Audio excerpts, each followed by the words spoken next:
현재 물가가 오르는 이유를 우리는 대충 알게 됐습니다. 첫 번째가 뭐다?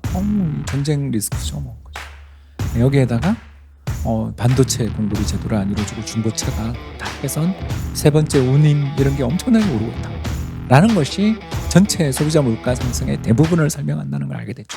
자, 그러면 나머지는 뭐냐? 여기 하나가 더 있죠. 자, 이제 본격적으로 강의를 시작해 보도록 하겠습니다.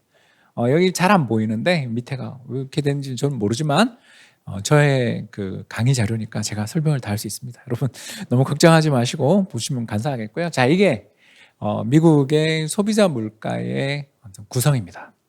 소비자 물가에서 물가를 인플레이션을 유발한 그런 부분이 어딘가를 말씀을 드리겠습니다.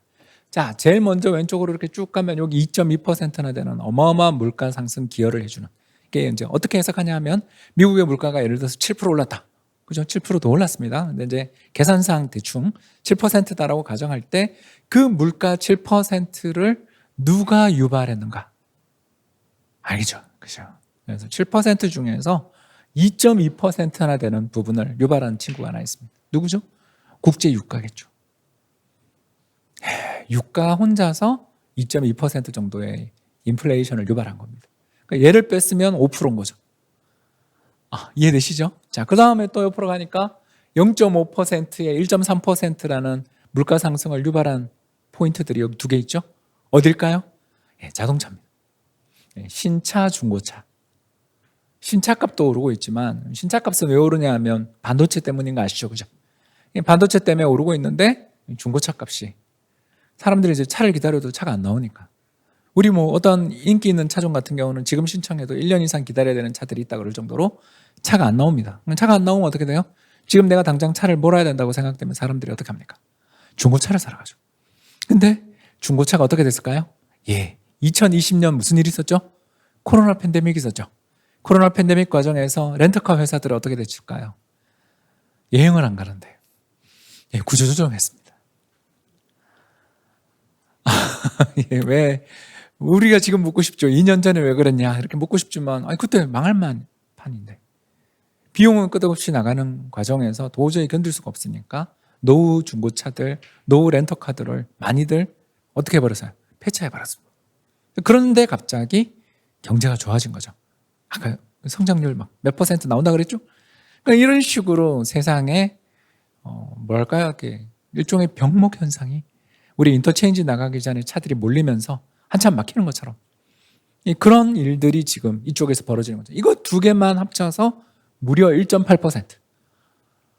그러니까 요 국제 유가에 중고차를 딱 더하면 둘이서 4%. 이해되세요? 거기에 또 왼쪽 저기 좀 안 보이는데 여기에 뭐냐 하면 식료품 가격. 왜 국제유가가 오르면 식료품 가격이 오르냐고요? 여러 이유가 있습니다만 첫 번째, 국제유가가 오르게 됐던 이유가 우크라이나 러시아 사태도 있지만 여러분 잘 아시는 것처럼 요새 유럽에 바람이 분답니까? 안 분답니까? 안 분다는 이야기 들으셨죠? 풍력 발전기를 엄청나게 달아놨는데 풍력 발전기들이 잘 안 돌아가는 그런 신재생 쪽에서 문제들이 좀 생기고 있는, 물론 바람이 불 때는 굉장히 잘 부는데 잘 안 불고 그럴 때는 그걸 들고서 다들 사람들이 어떻게 해야 되냐면 다른 걸 가지고 써야 되잖아요. 그래서 천연가스도 써야 되고, 또는 이런 천연가스라든가 석유에 대한 수요들이 올라가면서 가격이 올라면 그 다음으로 연쇄적으로 영향을 받는 게 석유라든가 각종 이런 여러 가지 제품들을 가지고서 만드는 비료부터 화학 비료, 암모니아로 우리가 하게 되잖아요. 요소 비료들 이런 것들이 전부 다 가격이 오르게 되는 거죠. 여기에 또 하나 뭡니까? 물동 양이 늘어나고 있죠. 왜 이렇게 됐나요? 여기가 좀 잠깐 이상해요. 좀 부탁해요. 계속 하겠습니다. 그래서 물동량들이 늘어나는데 운임이 엄청나게 늘고 있거든요. 이 운임이 얼마나 늘었는지 제가 오늘 하나 이야기해 드릴까요? 우리나라가 얼마 전에 한진해운이나 현대상선이 구조조정했던 거 혹시 기억나시죠? 굉장히 고통스러운 일이었습니다. 자, 그런데 지난해 한 해 동안 전 세계 10대 해운선사가 올린 이익이 얼마일까요? 전 세계 10대 해운선사 머스크라든가 에버그린 같은 회사들입니다. 자, 얼마 올렸을까? 이익이. 예, 우리 돈으로 150조를 벌었습니다. 150조.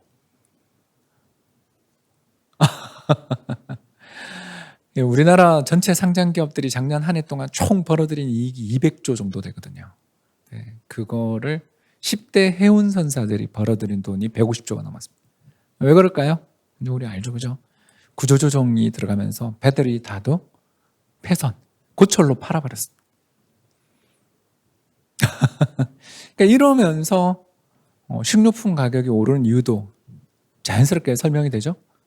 우리 입장에서 해외에서 우리 식료품 수입해 오는데 운반비가 거의 사실상 이제 독점을 하고 있는 글로벌 해운선사들이 가격을 올리는 걸 우리는 수용해야 되니까 원가가 계속 오르는 거죠. 요새 그래서 라면값이 오르고 있다는 걸 벌써 우리 몸으로 체감하고 있지 않습니까?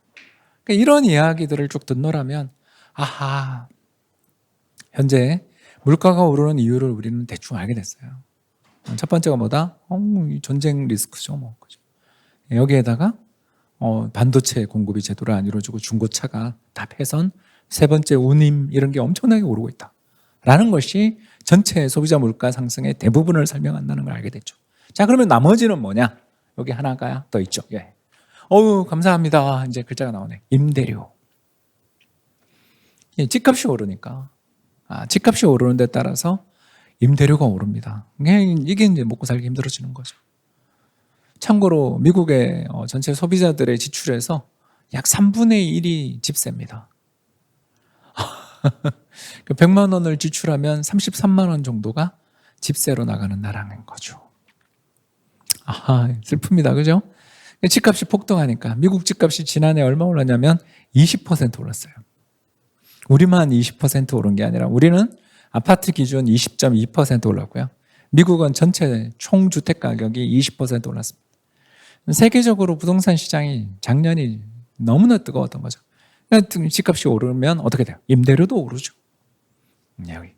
이런 이야기들을 들 수가 있습니다. 그래서 어떤 분이 묻더라고요. 박사님, 금리를 인상하면 물가를 잡을 수 있나요? 이렇게 물으시더라고요. 못 잡죠. 그렇죠? 금리를 인상하면 물가를 잡을 수 있나요? 라고 어떤 분이 물으십니다. 못 잡죠. 당연히 못 잡죠. 어떻게 잡아요? 에너지 가격이 금리 인상하고 뭔 상관이 있습니까? 지금 전쟁 때문에 오르는 거죠. 또 금리 인상한다고 해서 중고차 값이 꺾일까요? 물론 꺾이기야 하겠지만 이게 지금 왜 오르는지 우리 알잖아요. 그죠? 2020년에 다 폐차해서 그렇다니까요.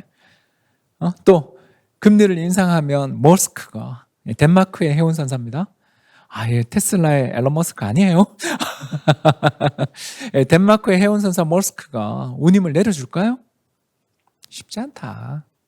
이해되시죠? 예, 그런 이야기입니다. 그래서 금리를 인상하는 것은 그러면 결국 타겟이 어디다? 여기다. 그죠? 집값을 잡는 데는 금리 인상이 최고니까 집값이 너무 많이 오른 것에 대한 타겟이 여기인 거죠. 그러니까 연준 입장에서 금리 인상하겠다는 이야기를 하는데 그 금리 인상을 뒤늦게 이렇게 늦게 하는 이유가 뭐냐라고 공격을 하지만 금리 인상한다고 해서 잡히는 건 거의 없고 이거밖에 안 되는데 집값을 잡는 거는 정치적으로 되게 큰 부담이죠. 그렇죠? 여러 가지 이야기가 이렇게 나왔습니다. 자, 그러면 좀 더 나가볼까요? 자, 이건 글로벌 비교입니다. 자, 왼쪽 미국 아까 이야기했죠? 공급 요인과 식료품 가격 그리고 환율 요인에 따른 것이 세 가지입니다. 세 가지가 대부분 차지하는데 미국은 그래도 회색 영역이 많죠. 임대료 때문에 아까 그렇다 그랬어요. 그죠? 근데 다른 나라는 어떨까요? 유럽. 자, 유럽의 물가가 많이 오르고 있어요. 유럽도 아까 오르는 거 봤죠? 근데 어때요? 예, 에너지 가격, 식료품 가격, 환율 변동. 이 모든 물가의 대부분을 차지하고 있죠. 다음 기타 선진국, 한국이 여기 들어가죠. 한국도 마찬가지. 중국 마찬가지. 그래서 유일하게 기타 신흥국가, 그러니까 경제 내에 생산성이 떨어지고 물류 시스템이 안 좋은 나라들만 다른 요인에 의한 물가 상승 요인이 높아요. 자, 이런 것들을 보면 정리를 할 수 있죠. 금리 인상을 하라는 건 알겠는데 이 금리 인상이 이루어지는 이유가 이걸 금리를 인상해서 인플레가 잡힌다라는 생각을 하고 하는 게 아니라 뭐라도 해야 된다는 압박감이 왜 연준이 그렇게 민기적거렸는지 이제 아시겠죠, 그죠? 네, 이런 이야기입니다. 자, 그러면 여기서부터 이제 제가 틀릴 거예요. 여러분 저 틀릴 겁니다. 그러나 합니다. 이게 제 직업이에요. 여러분 지금까지만 이해 쭉 들어도 금방 앞으로 미래에 어떤 일이 벌어질지는 압니다. 알지만 전망할 수 있는, 경제 분석가가 전망할 수 있는 게 거의 없다라는 걸 느끼셨을 거예요. 그러나 제가 전망이 업이니까 해야죠. 그래서 지금부터 하는 이야기는 많이 틀릴 거예요. 그러니까 믿지 말고 재미삼아 봐주십시오. 앞에까지 이야기가 대부분이죠. 그래서 왜 전 세계 중앙은행들이 그렇게 난처해 하는가? 그리고 금리 인상의 타겟은 뭐였다? 물가를 잡는 게 아니고 뭐였다? 집값이다. 그죠? 여기까지 오늘 이야기를 들으셨을 거고요. 이제부터 본격적으로 해보겠습니다. 자,